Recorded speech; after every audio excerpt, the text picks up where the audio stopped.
Hi friends, in this video I would like to discuss about various dislocation affecting shoulder joint.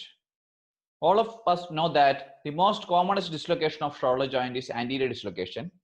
In this video I would like to discuss about posterior dislocation and luxatio erecta also. Coming to anterior dislocation, it includes, which is the commonest dislocation of shoulder joint, it includes normal about 90% of shoulder joint dislocation. And whenever the head of the humerus is displaced and loses contact with glenoid cavity, this condition is called as dislocation of shoulder, and which is very common in adults but seldom in children. As we all know, shoulder joint is a sacrificed joint with more mobility and less stability. When compared to other joints, shoulder joint has more mobility but less stable. Broadly, dislocation is classified into two, acute and recurrent.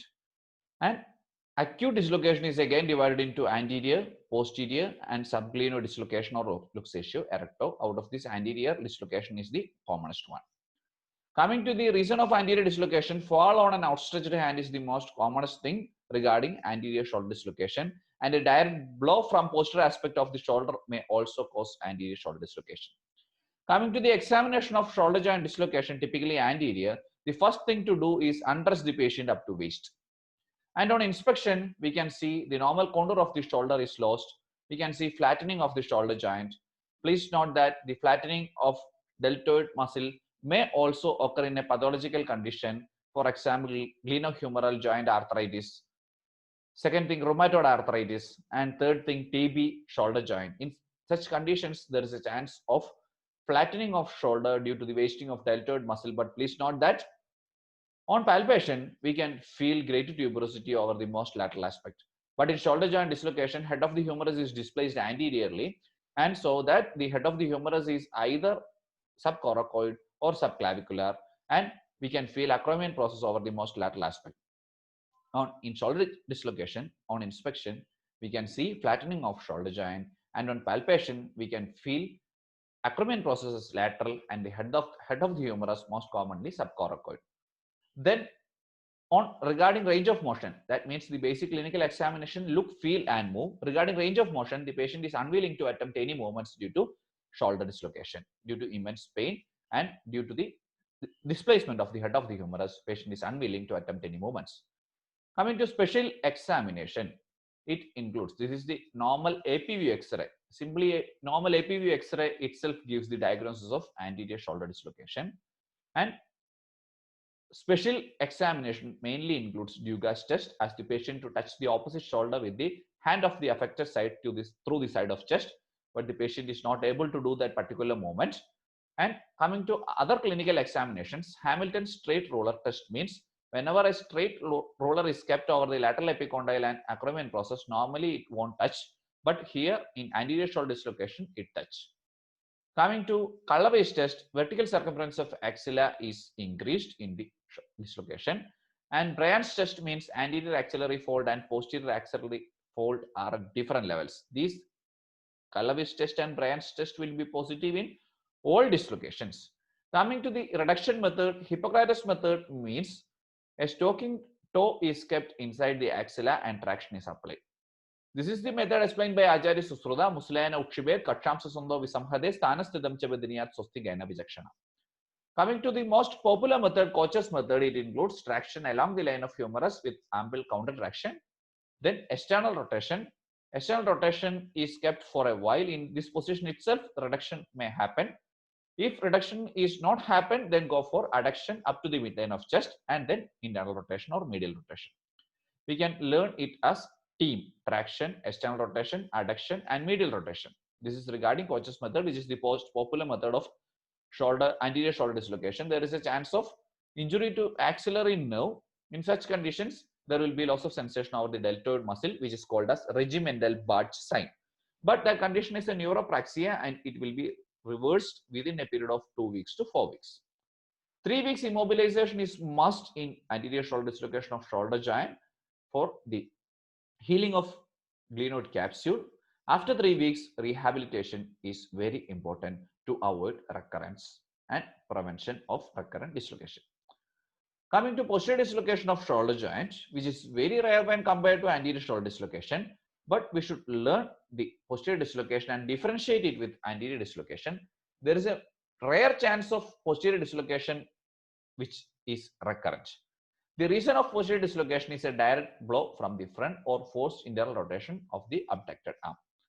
And most commonly, the history may be an epileptiform convulsion or electric shock in which patient is not able to fall on outstretched hand. If there is fall on an outstretched hand, more commonly anterior shoulder dislocation occurs. But here, the patient is not able to do that particular maneuver, so that direct hit over the front may cause posterior shoulder dislocation, and which may be bilateral. So that definitely you should check the other joint also.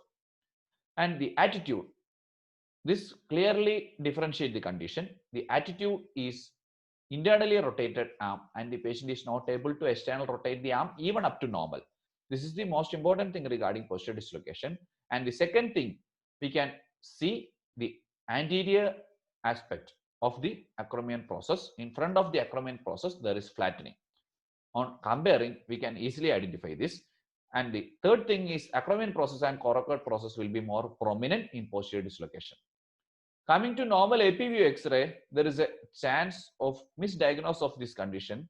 We may overlook the condition, so that the only difference is medial rotation of the head of the humerus, which is possible to diagnose, but there is a chance of overlooking of the condition. And this particular condition is called as daylight sign in AP view posterior dislocation X-ray. Daylight sign due to the medial rotation of the head of the humerus. Coming to the next view, axillary view, or in axial view, it's possible to diagnose posterior dislocation, but this is very difficult. So why? Because in this particular X-ray view, patient should abduct the arm up to 90 degrees, which is very difficult in the dislocated arm. The most commonest view to identify posterior dislocation is Y view or transscapular view. Here you can see the Y and the head of the humerus is at the center. This is a normal Y view or transscapular X-ray. The head of the humerus is at the center of this Y, and here this is the posterior dislocation of shoulder joint. Here you can see the head of the humerus is displaced posteriorly.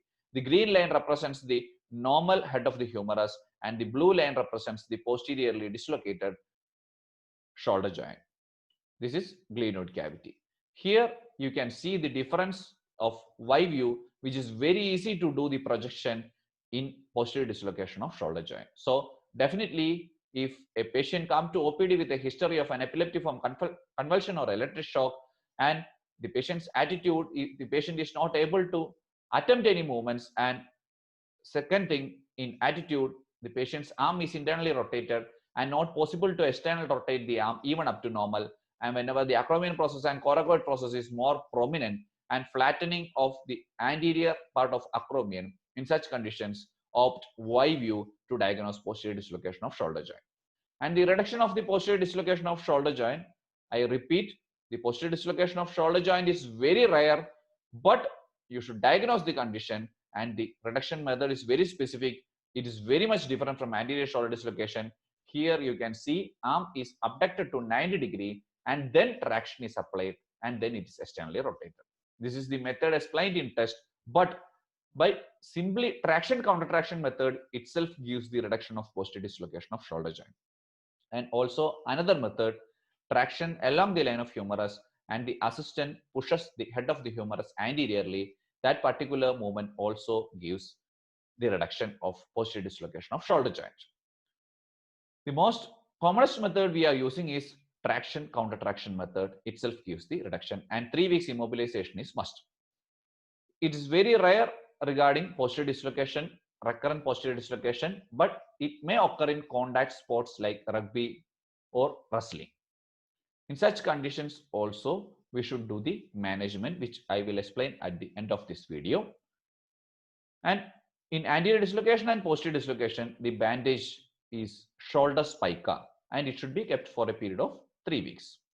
Coming to subglenoid dislocation or luxatio erecta, which is a very rare condition, and the reason is fall of the arm is kept in abducted position and then fall, which causes the head of the humerus is placed beneath the glenoid cavity, and the attitude. Attitude itself gives the diagnosis. The patient is unable to do the adduction of the affected arm.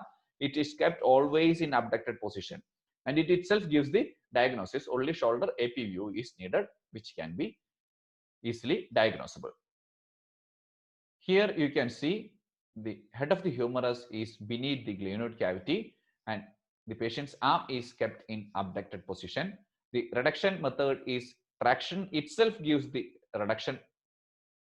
Proper counter traction also is given, and the method is reduction, method is traction and counter traction.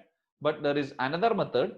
For that, traction is applied in the abducted arm itself, and then it is swing to the adduction, and with other hand the head of the humerus is pushed into the glenoid cavity.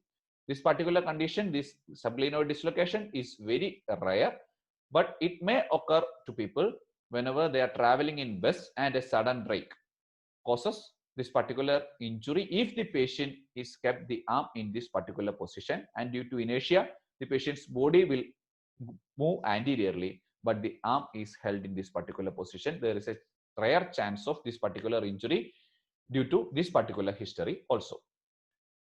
Coming to recurrent dislocation of shoulder joint, and the reason of recurrent shoulder dislocation is tear in shoulder capsule and detached glenoid labrum. So that it is very important in acute dislocation of shoulder joint, it is important to keep the arm in 3 weeks immobilization, either with a shoulder spica bandage or with a shoulder immobilizer.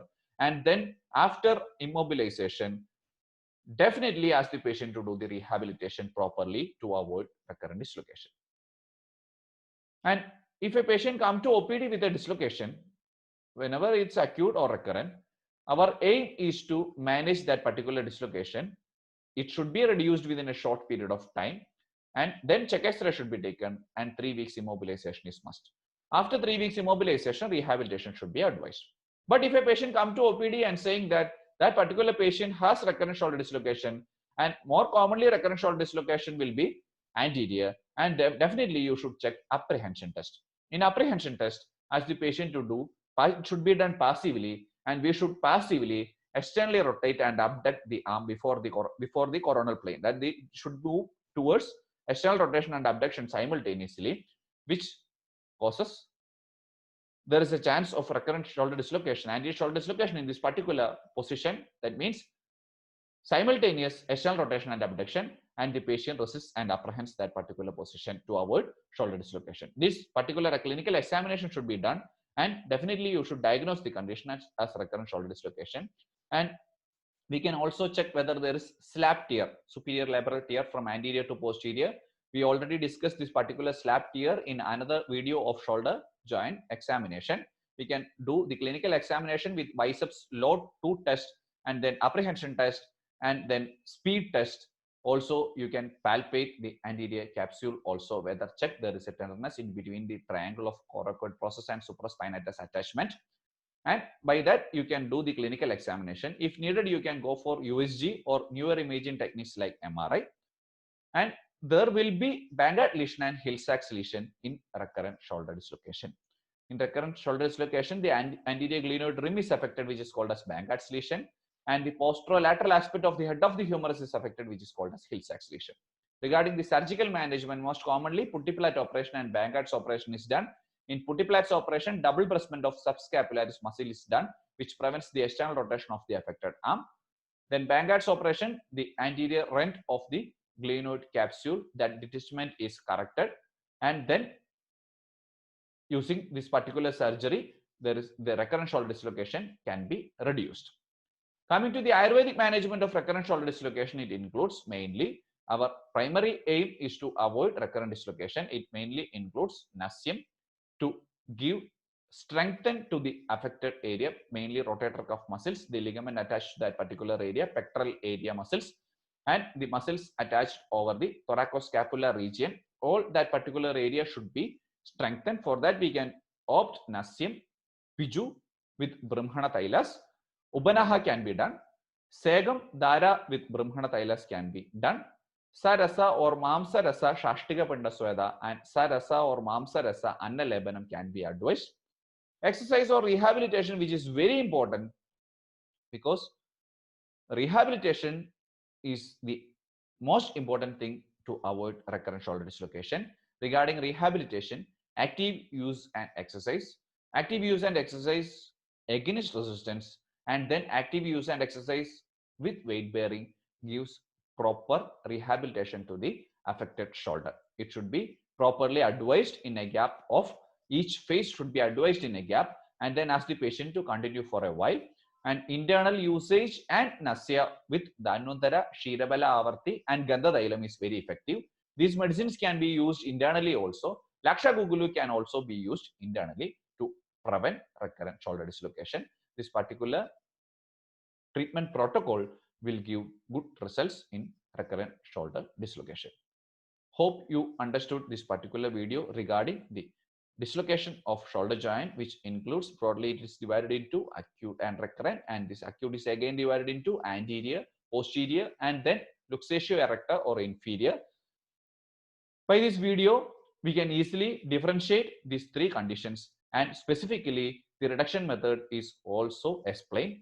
In all dislocation, 3 weeks immobilization is must, and after 3 weeks of immobilization, we should advise the patient rehabilitation. Thank you.